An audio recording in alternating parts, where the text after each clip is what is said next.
Jadi nasib bahasa Arab artinya bagian atau jatah. Tapi kalau bahasa Indonesia, nasib itu kayaknya takdir gitu. Itu beda ya. Jadi Al-Qasas sedang berbicara tentang prioritas. Yang diperintahkan mana? Yang diperintahkan adalah mencari akhirat. Untuk dunia, nah, ini kan nasib jatah dunia ya. Untuk dunia, lafaznya jangan lupa, kamu masih di dunia kok. Nah, ada jatahmu di dunia. Cuma dengan lafaz jangan lupa, kamu masih di dunia, berarti kamu punya jatah di dunia. Tapi terjemahan para dai secara umum di khutbah-khutbah, ceramah-ceramah, apa kata mereka? Akhirat 50%, dunia 50%. Ini terjemahan umum. Dan ini keliru besar. Kenapa keliru besar? Karena yang disuruh oleh Allah mencari akhirat. Tapi jangan lupa dunia. Lalu gimana caranya? Ternyata lafaz Arabnya, wabtaghi, carilah fima, pada apa yang atakallah, yang Allah telah datangkan kepada kamu dari negeri akhirat. Ternyata menemukan akhirat itu ada dalam dunia. Jadi akhirat kita itu tergantung dunia kita. Oleh karena itu, mencari akhirat tidak bisa dilepaskan dari aktivitas duniawi. Maka kalimatnya jangan 50-50 ya. Yang dominan tetap akhirat. Jadi kalau mau dikasih yang benar, akhiratnya 80%, dunianya 20%. Bukan berarti ini ngurangin kerjaan, bukan. Ini berbicara nilai. Karena lafaznya pakai fima, terhadap nilai-nilai yang ada di akhirat. Jadi kalau saya menerjemah, ini kan terjemahan biasa ya, carilah akhirat, jangan lupa dunia. Tapi saya menerjemahkan, ada lafaz di tengah-tengah itu adalah fima. Ya, fima atakallah. Ataka. Kalau dalam bahasa Arab, ini kalau yang bisa ngikutin, ma itu menunjukkan bagi saya nilai. Nilai akhirat. Carilah nilai-nilai ukhrawi dalam duniamu, kira-kira begitu. Jadi kalau kita kerja ya, kalau kita menganggap kerja kita ini menentukan akhirat, maka kita tidak akan melakukan hal-hal yang merugikan di akhirat. Ini sebagai contoh ya. Jadi dalam setiap lini di dunia, contohnya kita kerja. Kerja ini duniawi atau usaha ya. Usaha misalnya kalau sekarang Bapak Ibu usaha apa Bu, jagung Bu ya? Iya, tanam jagung. Ya kita sebut bisnis agraria lah ya. Biar umum bahasanya, bisnis agraria. Untuk pemberdayaan masyarakat misalnya. Ya. Dalam bisnis ini kan ada transaksi. Apa sisi akhirat dalam dunia? Ini dunia nih. Jadi kalau kita buat, ini dunia. Lalu apa akhiratnya? Bekerja yang ikhlas, bekerja yang jujur. Jadi kejujuran, jujur itu adalah nilai dunia yang ada dalam dunia kerja.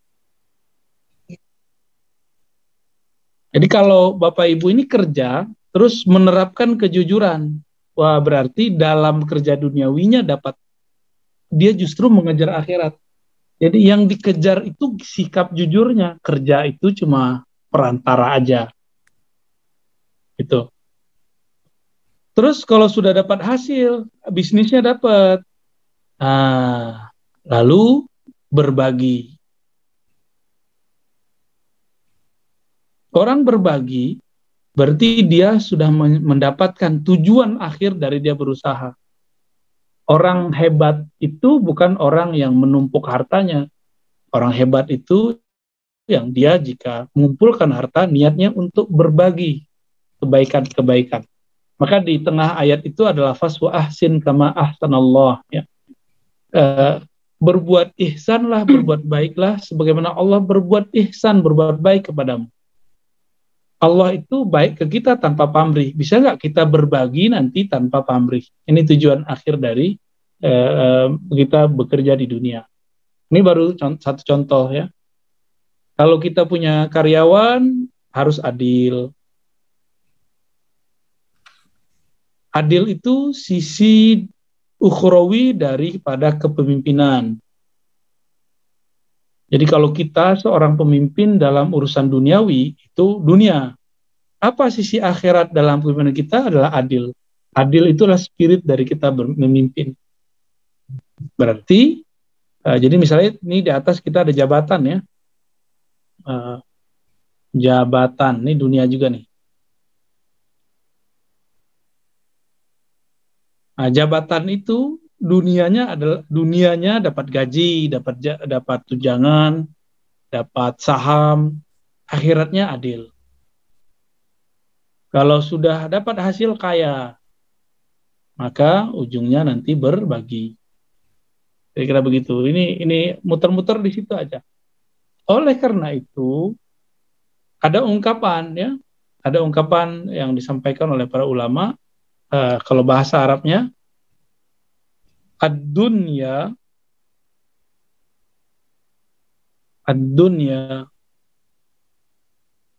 dunia itu mazra'atul akhirah. Ini bukan hadis, ini ungkapan aja.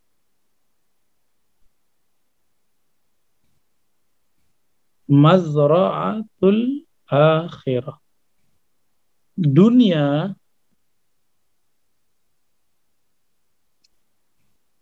itu adalah apa? Dunia itu mazra'atul akhirah. Apa arti mazra'ah? Kebun. Kebun apa? Kebun akhirat. Bacanya dari kanan, ya. Dunia adalah kebun akhirat. Ya. Dunia adalah kebun akhirat. Berarti kita bisa nyangkul surga, kita bisa menanam surga dalam dunia. Jadi Bapak Ibu nggak usah khawatir, saya kerja-kerja aja. Coba, dalam bekerja itu ada sisi akhiratnya nggak? Sisi akhirat itu tidak hanya simbol, memulai dengan doa bersama, pulang doa bersama, itu simbol. Ya, akhirat itu intinya adalah tadi, jujur, adil, dan segala macamnya. Oke, saya tutup ini, ya. Jadi apa yang disebut dengan ayat surah Al-Qasas tadi? Wabtaghi fima ataakallahu ad-daral akhirah. Kamu carilah negeri akhirat. Kamu carilah negeri akhirat. Jadi kita disuruh mencari nilai-nilai ukhrawi di dalam keseharian. Kalau sudah dapat sesuatu, apa nilai ukhrawinya? Qanaah. Apa arti qanaah? Merasa cukup, merasa ya, karena ini pemberian dari Allah, kita merasa cukup. Itu disebut dengan nilai ukhrawi dalam gaji. Jadi kalau Bapak Ibu dapat gaji nih, itu dunianya. Maka coba capai akhiratnya dengan cara berqanaah. Ya. Orang kalau nggak qanaah, muncul satu sifat neraka, namanya hasad. Hasad iri. Oleh karena itu, orang hasad selalu dia badannya kepanasan, pikirannya panas, otaknya panas, pikirannya nggak nyaman. Nah, itu perbedaan antara orang-orang hasad dengan orang yang qanaah. Nah, jadi kalau kita dapat gaji, dapat hasil, coba merasa cukup karena pemberian dari Allah Subhanahu wa taala. Oke, apalagi? Bekerja sukses, bekerja gagal. Nah, ini dua jenis nih. Apabila kita sukses, tidak jumawa. Mungkin kalau ini bahasa, udah jadi bahasa Indonesia, Bu ya. Jangan ngomong, kalau bukan karena saya nggak sukses nih. Gitu. Itu orang sombong. Allah benci sekali dengan orang sombong. Ya, apapun posisi kita, apapun peran kita, selalu kemukakan syura, bermusyawarah, dan jamaah. Agama ini agama jamaah. Maka carilah agama, rasa beragama dalam kerja duniawi. Itu kan program-program sahabat Nabi. Jadi sahabat Nabi itu dalam berdunianya dia menemukan akhirat. Oh, itu ajib sekali. Dan jadi kita ini nggak perlu, mungkin Bapak Ibu sudah mulai umurnya bertambah, terus mengatakan nanti saya kalau pensiun saya mau ibadah banyak, mau sholat banyak, nggak kuat. Baru duduk sebentar kakinya sudah kesemutan, ya kan? Baru sholat 8 rakaat Ramadan itu sudah mulai gemetar kakinya. Justru sholat banyak itu bisa kalau kita masih muda. Anak muda mengira kalau sholat banyak kalau udah tua. Nggak begitu. Sekarang kita ganti polanya. Cari nilai akhirat dalam dunia kita. Kalau kita kerja tim, gimana cara mencari nilai akhirat? Orang kerja dalam tim ini ada plus minusnya. Plusnya kerja kita jadi ringan. Tapi di situ ada negatifnya. Apa negatifnya? Ketika clash. Baik. Jadi kalau kita kerja berjamaah, nanti jika sukses, itu sisi buruknya orang akan merasa berjasa. Kalau dia gagal, sisi buruknya nanti dia akan nyalahin orang. Nah, ini ciri-ciri orang bekerja, lalu dia gagal secara materi, gagal secara fisik, lalu kemudian dia menyalahkan orang. Dan ingat, saya sudah sering cerita di event-event yang lain yang sudah direcord oleh teman-teman media, teman-teman sosial media, bahwa iblis bedanya dengan Adam satu aja. Nabi Adam ketika terusir dari surga, dia tidak menyalahkan iblis. Ya. Adapun iblis ketika keluar dari surga, dia menyalahkan Adam. Itu aja bedanya. Jangan sampai orang-orang bersifat iblis itu ada di sekitar kita. Kalau ada, harus segera ditegur. Makanya perlu ada training berkala atau kajian berkala, training spiritual yang diberikan kepada tim-tim kita. Jangan hanya melatihnya secara fisik, dia harus dibimbing juga secara spiritual. Maka para pimpinan juga harus mengupgrade kerohaniannya. Ketika menghadapi masalah seperti itu, jangan panik. Dia nanti bisa membuat pola-pola kerohanian dalam mendidik. Ya. Kelemahan manusia itu kalau urusan duniawi, yaitu fulus memakan, duit makan. Jika dia menjadikan visi hidupnya fulus, duit, dia akan respect sama kita kalau kita memberi dia fulus lebih banyak. Tapi jika visinya sudah akhirat, fulus banyak atau sedang, dia secara manusiawi mungkin tergoyangkan, tapi secara ukhrawi dia mengukur dirinya juga. Dan ini, tapi jangan disalahartikan, jangan dijadikan ini untuk menekan gaji tidak gede, terus kita bawa-bawa akhirat, enggak juga. Justru, supaya orang berakhirat itu kuat, dia jangan mikirin duit lagi seharusnya. Maka cita-cita pimpinan harus memakmurkan, mensejahterakan anggotanya semakmur-makmurnya. Nanti tinggal dimasukin bab syukurnya. Coba Bapak Ibu lebih memilih sabar dalam ujian atau syukur dalam nikmat? Pasti yang kedua. Iya, syukur dalam nikmat.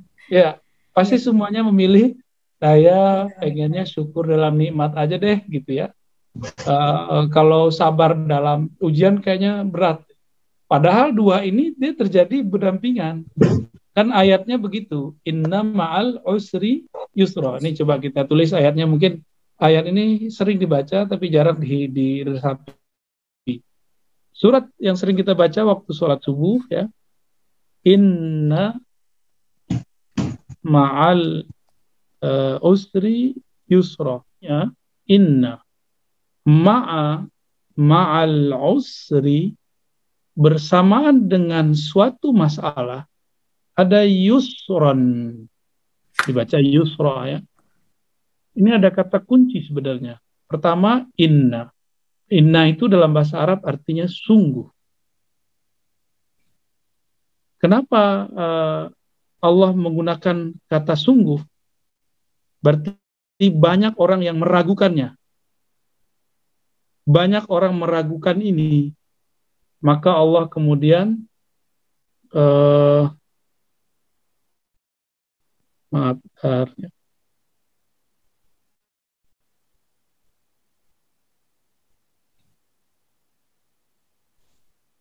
banyak orang meragukan kaidah ini. Ini kaidah sebenarnya. Ma'a, apa arti ma'a? Ma'a berarti bersamaan. Kalau bersama itu berarti sama-sama ada. Cuma satu kelihatan, ada alifnya. Al-usri. Al-usri ini artinya tantangan, masalah, krisis. Artinya sama itu, ya.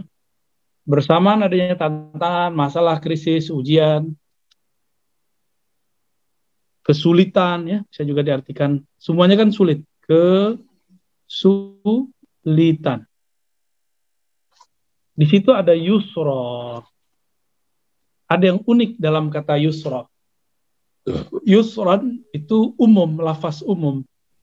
Disebut lafzul am. Lafaz am. Ya, kalau alif lamnya ada istighraq, ya. Lafzul am berarti umum. Maksudnya ada satu kesulitan, ini satu kesulitan, jalan keluar kemudahannya, arti yusra itu kemudahan, atau HP, himpunan penyelesaian, ya. Penyelesaiannya banyak, lebih dari satu, more than, ya, lebih daripada satu. Jadi masalahnya satu, ini masalahnya satu, tapi jalan keluarnya lebih dari satu. Itu maksudnya. Jadi kalau ada satu masalah, bisa diselesaikan dengan banyak cara. Apa saja masalahnya? Masalah pandemi kah? Masalah paceklik kah? Masalah hama. Ya, salah satu masalah bisnis agraria adalah hama, ya. Itu bisa diselesaikan dengan banyak cara. Nah, tapi orang nggak percaya, setiap kali ada kesulitan, ada banyak jalan kemudahan.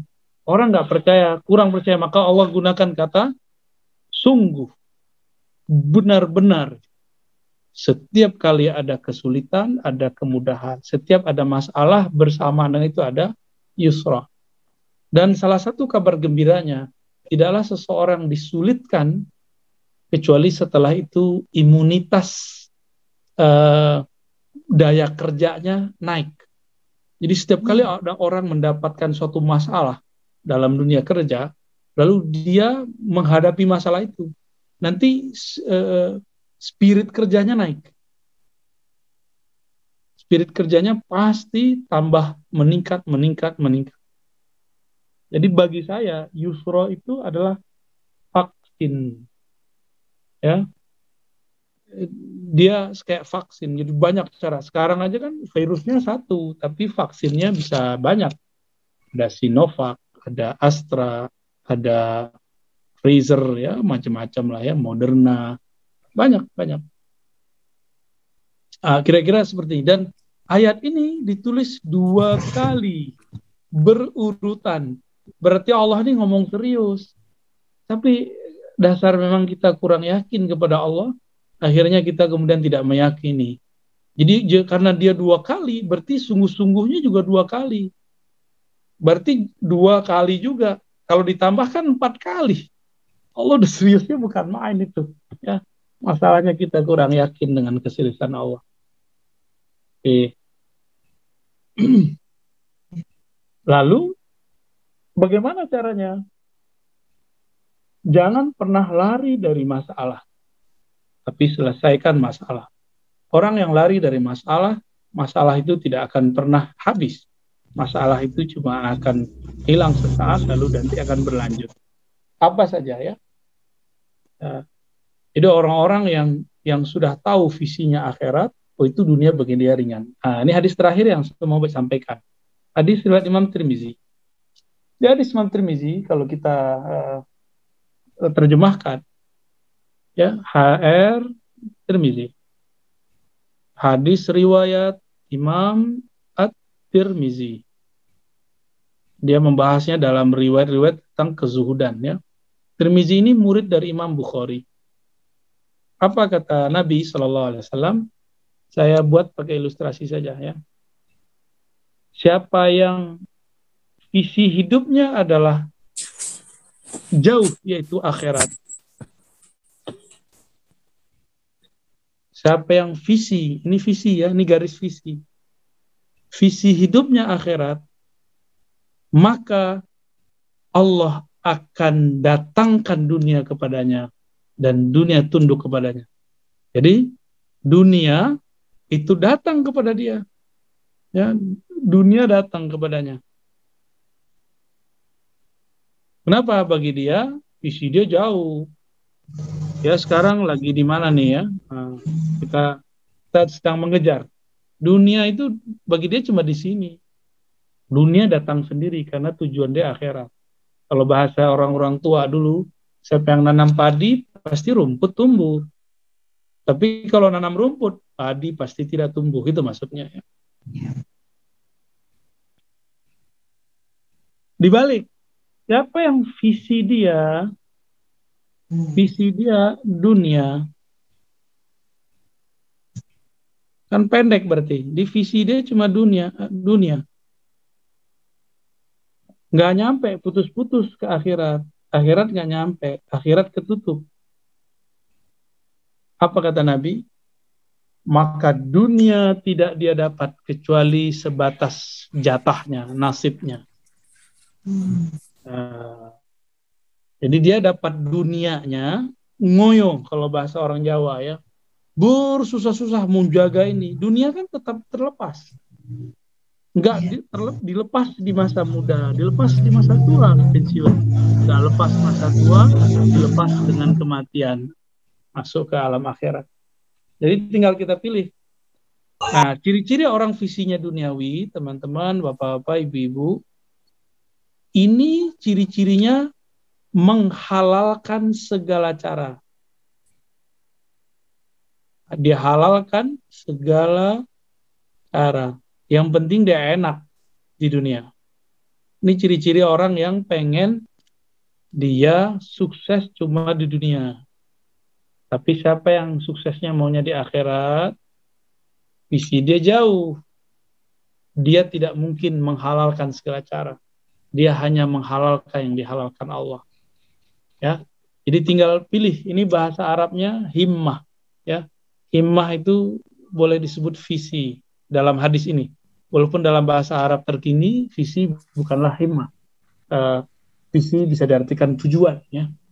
Siapa yang tujuannya akhirat, maka dia tidak mungkin berbohong, dia tidak mungkin menyuap. Tapi kalau dia visinya dunia, yang penting dunianya dapat. Kalau membunuh diperlukan, dia bunuh orang. Kalau berbohong diperlukan, kalau perlu berbohong aja. Jadi menghalalkan segala cara gimana? Ya dengan bohong, ya suap, apalagi zolim, sikut sini, sikut sana, itu duniawinya. Kalau lawannya apa? Bohong lawannya jujur, berarti di sini dia jujur. Kalau lawan suap ya sama ya, jujur juga tuh. Zolim berarti dia adil, udah. Itu aja modalnya. Berarti ciri-ciri orang visinya akhirat, dia punya karakter yang tadi saya sebut di depan, jujur dan adil. Siapa yang karakternya lebih banyak punya visi duniawi, Wah, bohong, suap, zalim, ini lebih tinggi lebih banyak dalam hidupnya. Karena yang penting bagi dia gaya hidup dunia benar. Orang ini ciri-cirinya dia lifestyle-nya nggak, ya begitulah. Kalau di sini tidak, visinya lebih baik. Baik, kira-kira itu Bapak Ibu refleksi sederhana dari surat Al-Qasas ayat 77 ya. Angkanya sangat menarik sekali, 77. 7 merupakan angka yang sangat unik dalam Al-Quran, angka yang menunjukkan lipatan bumi, lipatan langit, dan segala macamnya.